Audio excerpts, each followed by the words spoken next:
ராணிப்பேட்டை மாவட்டம் மேல்விசாரத்தில் NH-48 சாலையில் பாலம் கட்டும் பணி நடைபெற்று வருவதால் வேலூரில் இருந்து ஆற்காடு செல்லும் பேருந்துகள் மேல்விசாரத்திற்குள் வராததால் மக்கள் பெரும் அவதிக்கு ஆளாக்கப்படுகிறார்கள்.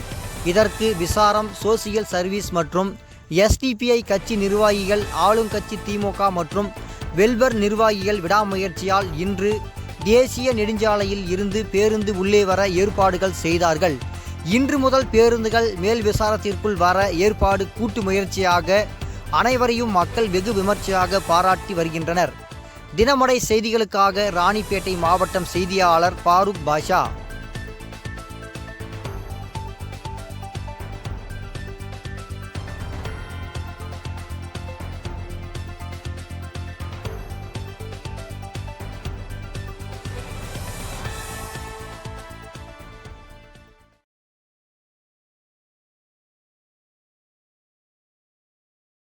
செய்திகளை தெரிந்து கொள்ள நமது தினமடை யூடியூப் சேனலை சப்ஸ்கிரைப் செய்யுங்கள்.